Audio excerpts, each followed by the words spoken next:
Hi, Kerry Grinkmeyer with Best of U.S. Homes here in Birmingham, Alabama. This week at our broker meeting, there was some conversation about the importance of a database. And I heard things like, well, how do you build a database and why is it so important? And it kind of threw me, very honestly, because in the financial planning bit world where I came from and where I sold my business, that's exactly what I sold, was a database, a list of clients that I had done past business with and people that I was prospecting to do business with. So I thought I'd talk about how I'm building my database here in the real estate business. First of all, what is a database? It's the people you want to do business with, and I mean that literally. It's you decide up front who you want to do business with. You've heard it in my other videos. I call it my most wanted list. That part of my database is about 300 people. In your database, you have which in my database right now is about 1,700 people. I have people I know and people I don't know. Gary Kellerman, in his book, The $1 Million Real Estate Agent, uses the numbers of for a $1 million real estate agent, you need to have 1,000 people that you know and 8,000 people that you don't know. And the idea is to get the 8,000 people from the don't know list to the do know list, even if it's, maybe better said, an awareness that they are aware of you, so then when a decision is made, they consider you. So in my database right now, I would say I have 200 people that I do know and another 1,500 that I don't know. Where do I keep them? This surprised me also. I hear some people talking about, well, they're on an Excel spreadsheet. No, they should be in a CRM, a client resource management tool. I happen to use Constant Contact.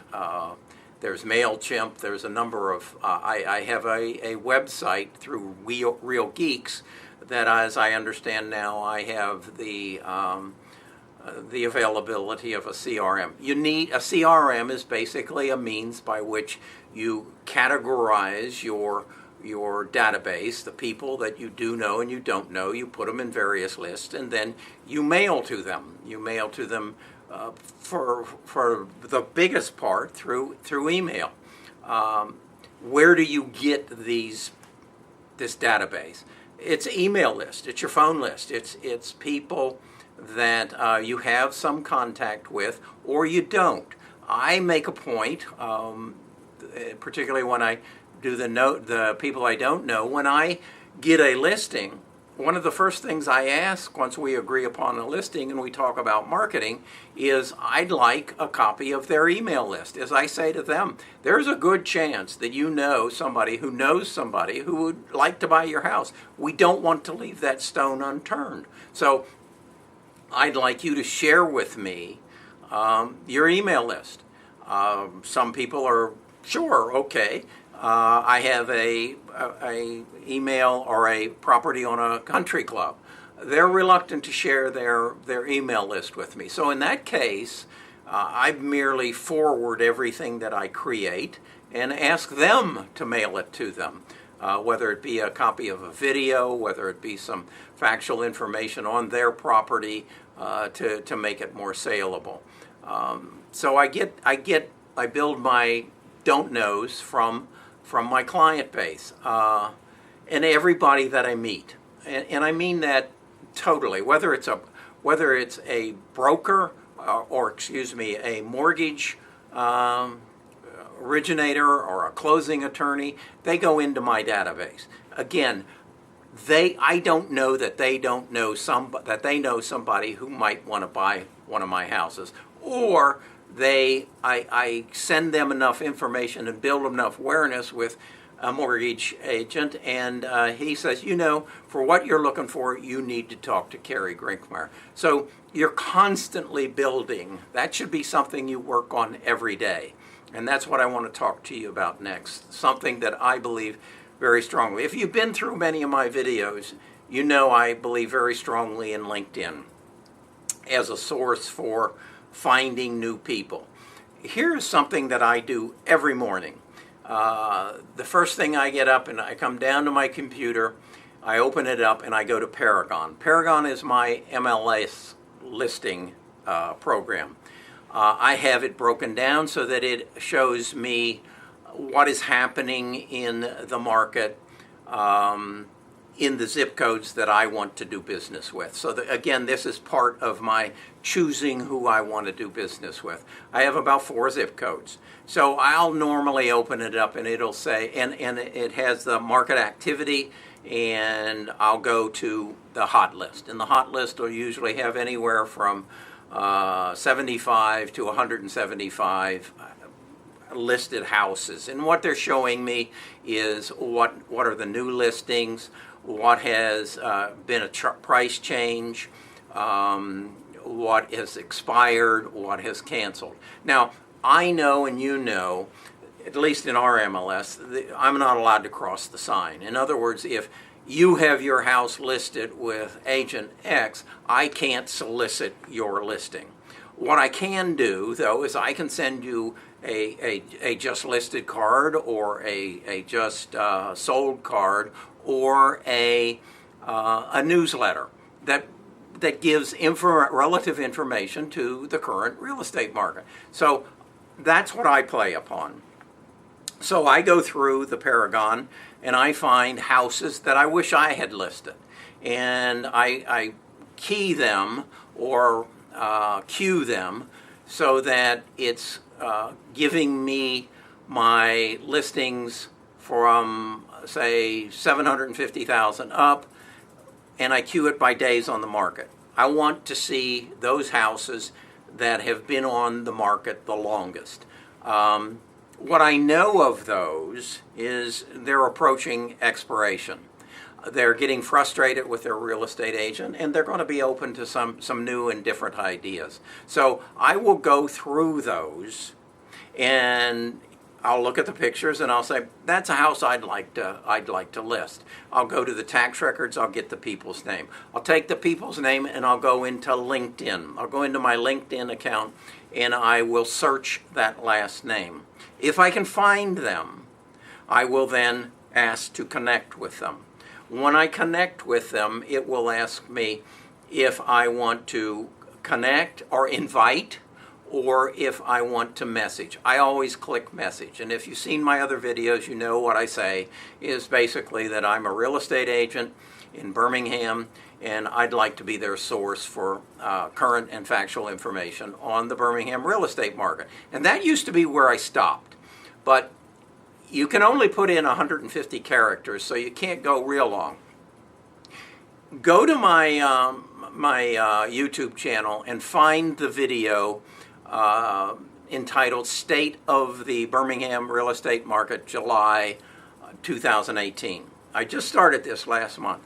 I did a video just like this. It's about a 6-minute video, I think, and I analyze what is happening in the Birmingham real estate market by neighborhoods and by price ranges. And I do a video on it. So after I explain in my LinkedIn written message, I put a link to that video. Now guess what happens?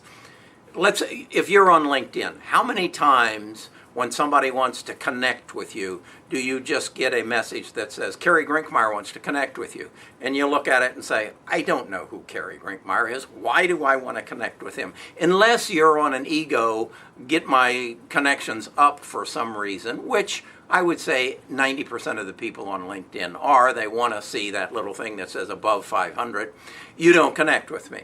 On the other hand, how many times does somebody write you a message and say, John, I'd like to connect with you because I'm a real estate agent and I want to give you factual information on the current real estate market. Let's take it out of the real estate world, and let's assume you got a LinkedIn request to connect from a dentist, and he explained to you that there were some revolutionary things happening in the dental world and he wanted to share them with you.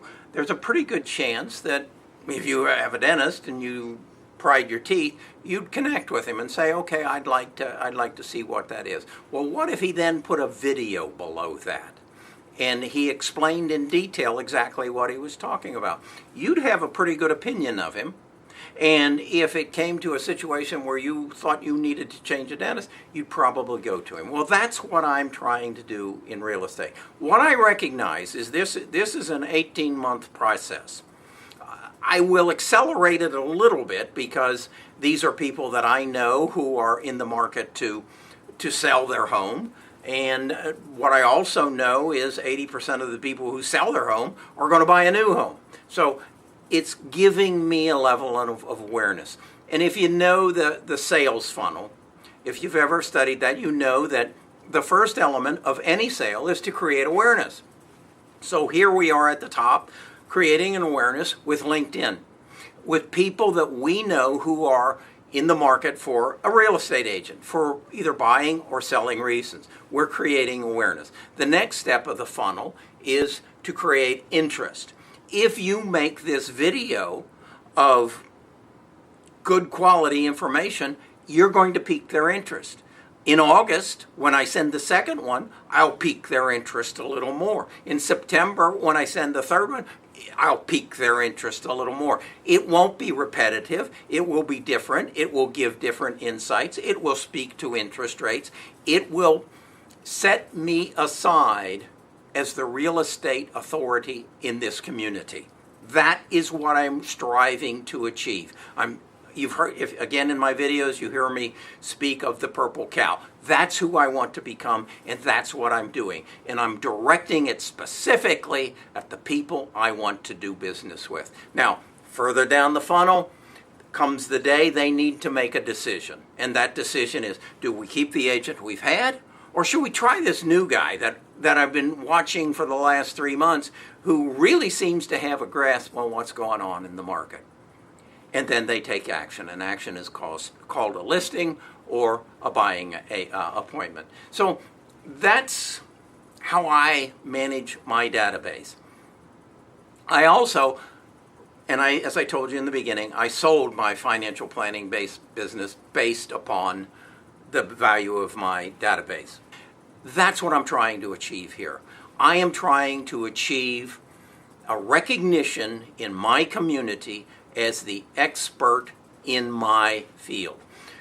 There's another motive, and if you saw my last video of what I call I Have a Dream, Real Estate 2020, I believe this industry is on the verge of a revolutionary change. I believe that because of the baby boomer sell-off and the baby boomer die-off, real estate agents are going to become more and more and more like CarMax and AutoNation.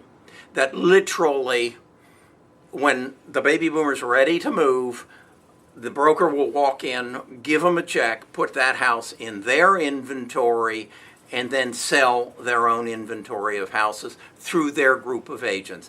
I believe that the real estate agent world is too crowded, and it's going to be those people who have mastered the skills of managing a real estate clientele who will survive. And I'm going to put myself in that position, and I want to help you get to that position. Now, I want something back from you. I want your comments. I want you to go down here and comment about what you think about what I'm talking about. It's been all me up until now. I want to hear from you. Okay? That's fair. I'm sharing. You need to share. The other thing I want you to do is subscribe to my YouTube channel so that I can gain some contact with you. So that's my input for today. I'm going to try to do one of these at least once a week because as I learn and get better at this business, I want you to learn and get better at this business. And as we approach this revolution in the real estate business, I want you to be a survivor. It is wrong that 80% of you will fail.